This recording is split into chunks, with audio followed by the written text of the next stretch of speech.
Good afternoon, Magnus. It's a huge pleasure you are joining our Habit Giveaway initiative.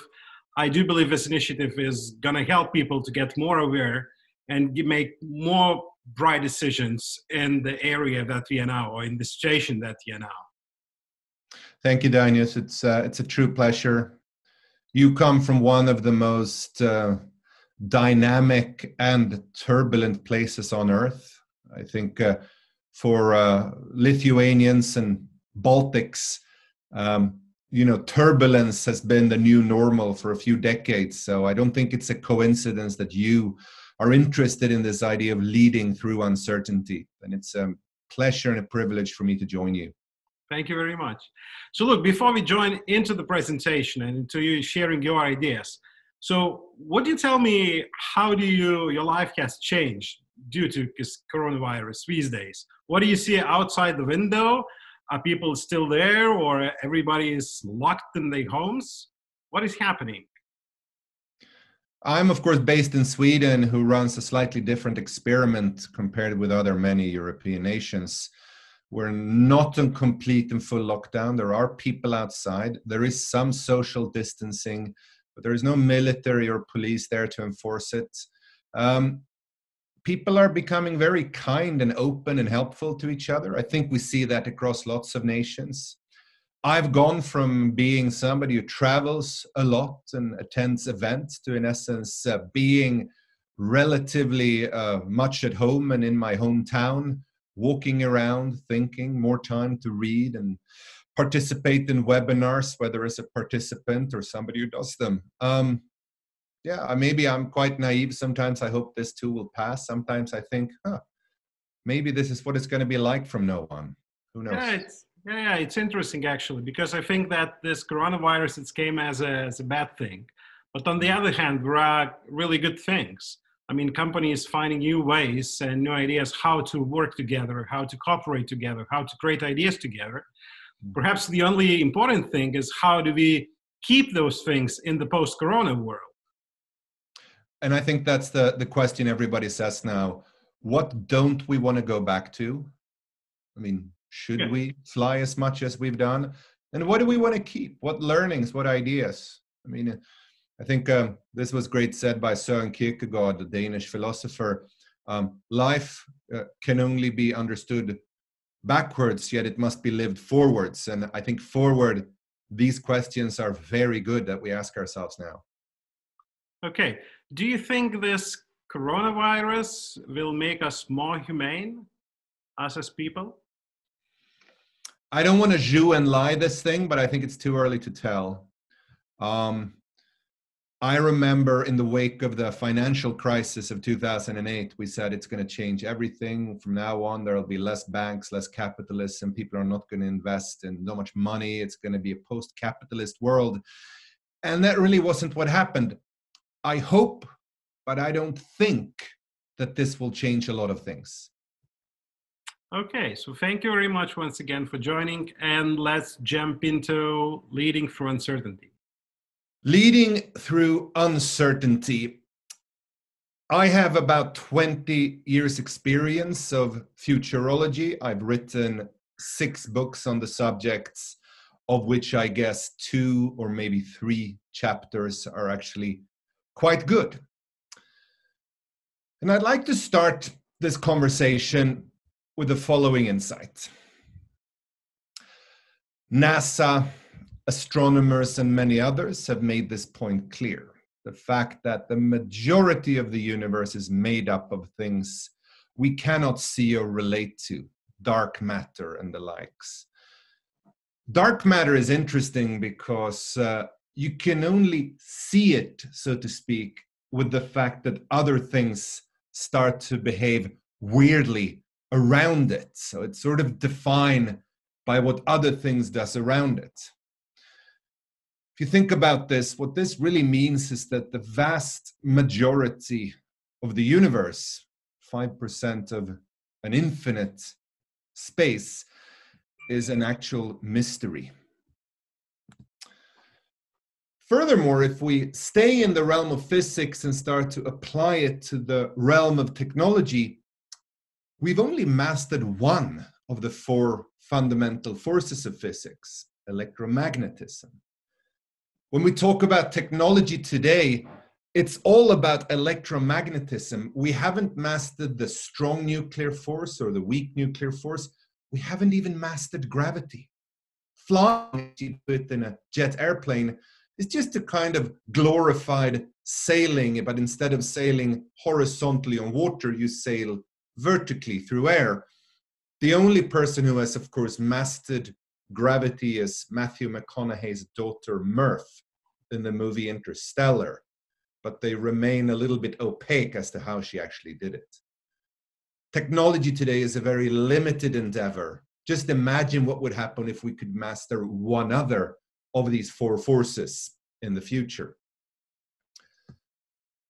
Thirdly, of course, and using here not a picture of the universe, but of electrical synapses in our brain, our entire lives is just one big, long surprise.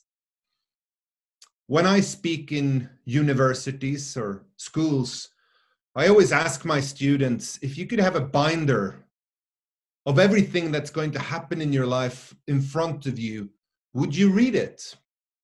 And most children and young adults look absolutely terrified, realizing, of course, that knowing in advance what our lives would be like exactly and precisely would be the equivalent of taking everything enjoyable out of lives. Anything from daily encounters to the amount of ideas you will have in the coming year, and what those ideas will be is mired in deep and radical uncertainty.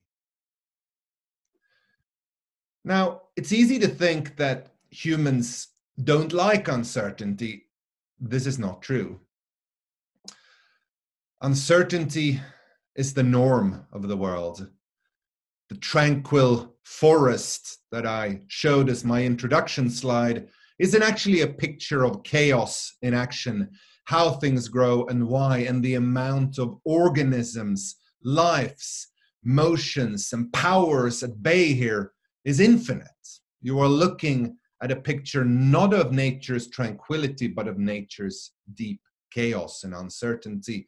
And human beings often like that. Surprises are actually by nature uncertainty, whether it's the thrill of a roller coaster drop or a packaged gift or a marriage proposal or any kind of horror and joke which rely upon the same dynamics. You expect something to happen, and then the picture or the stand-up comedian goes in a radically different direction. However, many parts of uncertainty feel threatening and are impractical to live with. So we humans create a state of syncertainty, or synthesized, synthetic certainty. What are some examples? One is, of course, the way we manage time. Time in physics is actually just a measurement of moving and decay.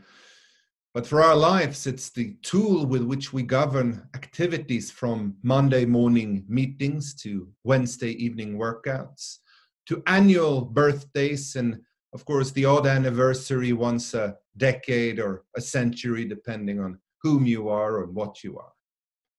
This is the way we take this state in chaos and we put order to it. Buildings, the very essence of civilization, is a way to keep nature's forces out, wind, temperature, and so on, and create a steady state environment indoors where there is no wind and the temperature is relatively constant.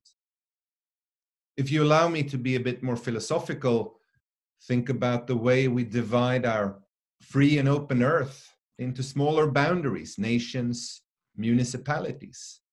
This is a way of, instead of having a whole chaotic globe of free movements, to create some kind of smaller unit where we divide people based upon geography, culture, values, and similar. But perhaps one of the most potent ways we synthesize certainty is through money. What do I mean by that? Well, as most people, except perhaps Scrooge McDuck, would agree, money is not an end in itself, it's a means to an end. But the end is, if you will, open-ended. We know we want money, but we don't necessarily know what for. We save for a different day. We pile up money to use when we cannot work anymore, or God forbid if we cannot work anymore. It was once said that money is in essence frozen freedom. It's like having a freezer at home with freedom inside of it, and depending on your needs, you can thaw some of it up. So these are a couple of examples in with ways that we create synthetic certainty. However, this is when we get into the area of uncertainty and the leadership required thereof. Complex systems are unstable. If you think about a sand pile, grains of sand, as you know, are in essence tiny, tiny rocks. If you start pouring sand on that sand pile, you know that there comes a specific place and time when the sand pile will make a collapse. It could be a small partial or a full collapse. This is known as the abelian sand pile if you're into quantum physics. But we don't have to go that far to study the quantum physics. We can just know that when you take interdependent units, grains of sand, and you add them on top of each other, they become communicative. They become dependent on each other. Just like the rocks you're looking at here, they're lying atop of each other and at the side, and it becomes a more and more complex system, which is unstable. We don't know when the sand pile will collapse. We don't know exactly where it will collapse. We just know that it happens. And a sand grain is a non-sentient being. It doesn't have visions, dreams, values, or feelings. If we add that on top of it and make it human, you can imagine what a complex tapestry of interdependence this is. Which is, of course, why we have, over the past decades, seen more and more of these exponential surprises. Something unknown and invisible goes from being mired in darkness to being the thing we talk about the most. It's true now. It was true 10 years ago. And it's true not just for negative surprises, but for positive things, be it, games, ideas, fads, and celebrities. This is when the physical state of things, uncertainty is the norm. Complex systems are unstable, becomes a problem for us humans, and we start to suffer from something called exponential whiplash. Fast changes making us react, very sudden, shocking us, awing us. And that's why we need leadership, guidance, help. It can come from within you, or it can come from without. I'm going to use the second half of this presentation to give you a few insights about what leading through uncertainty can mean to me, to you, to everyone. Let's begin here. And let's begin with the German synth band Kraftwerk. Take a moment to Google and listen to some Kraftwerk composition, Trans-Europe Express, Computer World, The Model. And it sounds like music that you haven't really heard before, and especially the time it was made in the 60s and 70s, it was so radically new and different. And it emerged in Germany, which is not a coincidence. Germany, post-World War II, was a vacuum in terms of ideas and culture. They had gone through, and some would argue been responsible for, one of the biggest disasters in world history. And now they were lying and everything was in shambles. It was in essence a year zero. And the year zero is a time when you can question and start to discover everything anew. I liken it to the canals of Venice in the past few weeks, that thanks to the absence of tourists, and forgetting for a moment the economic impact that has, when there are no tourists there, there is no sediment being whipped up in the canals. They are fully clear and you can see the bottom. You can see fish swim by. It's a moment of clarity amidst all chaos. This is a catalyst for new thoughts. In my book, Manifesto, I write about a Swedish brewer who was down on his luck. Jens Spendrup had inherited the brewery from his father.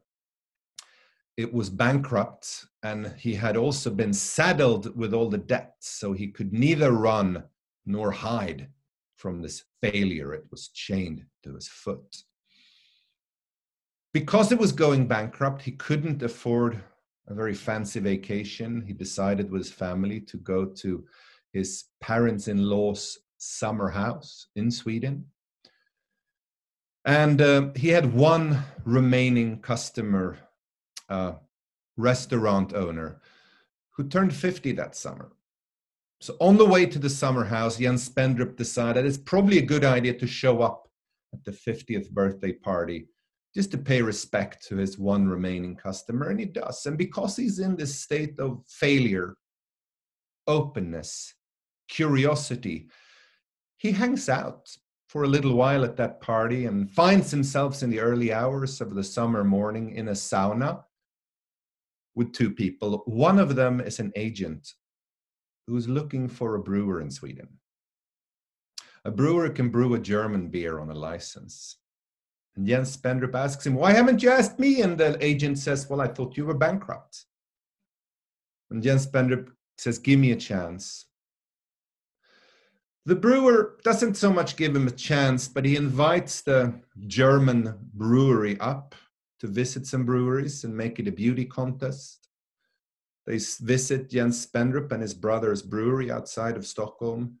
Through some strange chance or serendipity, they don't look through the financial records or books, in which case they probably would not have chosen the Spendrup brewery. But they like Jens Spendrup and his brother, they like what they see, and they give him the license to brew Löwenbräu on a license in Sweden. Jens and his brother calculates that we'll sell a few 100,000 of liters. It will be a lifeline to keep us going for the next year. Instead, they sell well in excess of 2 million liters of Löwenbräu. The reason being that over the past year, the singer of a band called Small Faces, Rod Stewart, has gone freelance and become a very famous singer of his own. And every time he's photographed in paparazzi images, he holds a beer bottle with the azure logo of Löwenbräu. It becomes a cult following beer. When Jens Spendrup talks about this today, he says, "It made me believe in angels." I believe it's a story how in year zero, you're about to go bankrupt, you're a failure, you become curious, open, and humbled. It's sometimes better to be a loser than a winner when it comes to finding new ideas. This was beautifully put by the Polish Nobel Prize winner, the late Wisława Szymborska, who said, "Whatever inspiration is, it comes from a continuous I don't know." Mervyn King, the former head of the Bank of England, says in his book, Radical Uncertainty, that he kept saying in the wake of the Lehman Brothers crash, "I don't know," which drove some of his employees mad, but perhaps it's a sign of a good leader, that they are able to create this sense of positive laden I don't know. Paul Graham, the founder of Y Combinator, has something similar to say. Instead of using this goal-driven leadership, you should just work forward from promising situations. And this is certainly true for markets that are characterized by a high amount of change, whether it's technology or turbulent markets. Secondly, Zygmunt Bauman, another wise person from Poland, the late sociologist, talked about retrotopia. He talked about the fact that these days, many people around the world idolize the past when they think about the future, which is a stark difference to what happened maybe in the 1950s and 60s when we created very positive future scenarios and science fiction series. The rock singer Bono puts it the following way: you glorify the past when the future drives up. It's perhaps a human instinct. Now, the importance of this for leadership is, of course, that ultimately a leader is somebody who is able to formulate and craft a shared narrative, an idea we can all believe in, whether it's every citizen in this nation or city, or every employee of a company, or why not every human being on earth. This is why I'd like you to think about the nature of crises. Very often we think that a crisis should be V-shaped. It should be fast, and we should be able to get back to business as usual relatively quickly. Very often crises are instead U-shaped. We go down and we stay down there for a little while, then we come back to business as usual. The past decade has brought the W-shaped crisis, a period of turbulence, from the financial crash in 2008 via the European crisis and Brexit and so on. The fear is always the L-shaped crisis, when we go down and we never come back up. That's in essence a scare tactic. Human beings are resilient. We can recover from almost anything, whether it's losing a leg, God forbid, losing a loved one, losing a company, losing our good fortune. We do get back. Which is why a leader should always be thinking about making a crisis J-shaped. We go down, we stay down, but we're able to rise. How can we make this crisis J-shaped? In my profession as a future thinker, I've seen over the past decade how every single conversation about this future has been tainted by apocalyptic scenarios, whether it's job stealing robots, deep inequality, climate change and extinction of species, and so on. These are not just observations, they are problems formulated and questions asked that will need an answer. That should be a catalyst for thinking J-shaped. And if you think of terms of storytelling, we have relaxed by, in essence, watching doomsday pictures and TV series. It was said jokingly last year that we are the generation who relax by watching drama about the Chernobyl disaster. Perhaps your role as a leader is to formulate the anti-Game of Thrones and the anti-Chernobyl.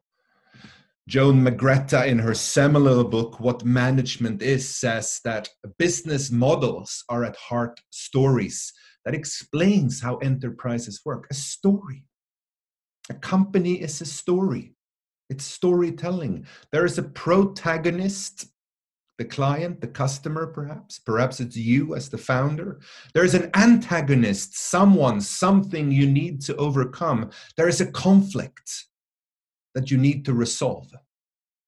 And perhaps just as crafting a good story creates the same kind of harmony as a good composition, perhaps that should be the acid test for what a good, solid business model is. It resonates in the same way a good story does. My third and final observation with you today is the need for cream swimming. Let me tell that story through the eyes and experience of my father, Bo. My father, Bo, enjoyed great success in the 1980s. He built a phone book company in Sweden. If you don't know what a phone book is, think Google with less internet and less electricity, paper-based and local. But it was something you search for to find companies and individuals and peoples and opportunities and ideas. When you make money, it attracts seagulls. A successful person is like a fishing boat coming in with a ship full of fish. Afterwards are seagulls, wealth planning experts, wine cellar curators, Rolls-Royce salesmen, and so on. One of those seagulls was somebody who promised my dad lots of money if he invested with him. Let's call him something along the lines of Bernie Madoff. My dad is a person who trusts other people, even though he shouldn't have. He trusted this seagull, and all of his money was stolen from him. He was in the basement. He started with 2 empty hands, and he ended up with 2 empty hands. But he kept going. He tried building an information kiosk company. The internet came, making his company obsolete. He tried building a kind of virtual call center, but then the internet came and made it obsolete. He tried building a 3D printing company for dental products, but he didn't build a sales department. And if you don't have sales, you become an R&D company. You spend money to develop the perfect product, saying to yourself that when the product is perfect, clients will come. Alas, it never happens. He was hard to sell off all the possessions he had acquired. And in the early 2000s, he was in essence bankrupt. Then he and I took a trip to the other side of the world, to China. We expected China to be like the China we had read about, bicycles, farmers, and so on. Instead, we encountered something that looked like Silicon Valley in Shenzhen, in the south of China. I remember us walking the streets together with our guide, seeing what looked and almost like a campus for a Silicon Valley giant. And we asked, what is that? And the guide looked at us and said, it's a company that makes and sells dental products. Using that insight, my father built a new kind of company that was able to produce dental accessories in China, and he built a sales department in Sweden and sold it to Swedish dentists. It made him a wealthy man yet again, but I think the ultimate fortune that he gathered was the importance of cream swimming. This was something he learned from his father, my grandfather, Harry Lindkvist. If you swim long enough in cream, it becomes solid enough for you to climb out of the bowl. Think about that. Very often we don't really know where we are, except that we don't like it. We certainly don't know where we're going, but if we keep swimming at things, opportunities, ideas, cumulative interest starts to pay dividends. This is why leading through uncertainty has a double entendre, as the French said. It can mean leading somebody through uncertainty, V-shaped. This too shall pass. We will come back to business as usual. But it can also mean leading by using uncertainty, leading by using the dynamics that present themselves when things are mysterious, strange, turbulent. I've tried to show 3 ways here. It's year 0. Say, I don't know more often. Be humble, be open, be curious. Make things J-shaped, create the news story. We have lived for at least a decade, some would argue many decades now, with dilemmas, injustices, problems that we need to solve. Just getting back to business as usual just won't cut it in the long run. And thirdly, of course, just like if you find yourself in hell, keep walking. If you find yourself in cream, keep swimming. Historically, times of deep recession, turmoil, and death has always created a flourishing on the other side, most famously, of course, with the Renaissance that came after the Great Plague, with the deep globalization that happened in the wake of the two world wars in the 1900s, and of course, with the 12-year bull market that came after Lehman Brothers and the financial sector. This is because some people start asking different questions when there's a downturn. And a good leader is perhaps not someone who gives you the right and precise answers, but somebody who is able to enable us to ask better questions now and in the future. So thank you very much, Magnus, for a wonderful presentation. I'm truly impressed, as all of us actually am after your presentations. It truly made my mind go through and think new ideas. So is there anything else you would love to add to the, ending this webinar together that could bring or uplift the people? Well,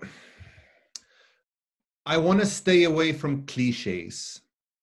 I am as saddened by deaths as everybody else. I try not to be afraid like many others. The question I've started to ask myself over the past few weeks, and I don't know if there's comfort in that, but maybe there's something helpful, is this. What defines me? What defines me? What are the things that I need to be me? Like everyone, I've cluttered myself with busyness and symbols of success and relatively meaningless activities that I now find did not define me in the way that I thought. But I can't just say, I don't want that, and I'm not that. I have to start thinking about the things that actually define me. And I think perhaps this is a time for that reflection. Perhaps spend in your walks around your home, around your garden, or wherever you do your daily walk these days, spend a little bit of time thinking about that question. What are the things that define me, that I want to define me? What will my life be like in 15 years if I gravitate towards those things rather than stick to the things that were proven to be superfluous? I hope that's a sufficiently, if not upbeat, then at least profound way of ending this afternoon with you, Magnus. Yeah, indeed, Magnus. Thank you very much. I think it's really a time to rethink our identities, who we are, what we do, why we do, and perhaps rediscover ourselves. So thank you very much, Magnus, for joining us today. Thank you. Take care of yourself.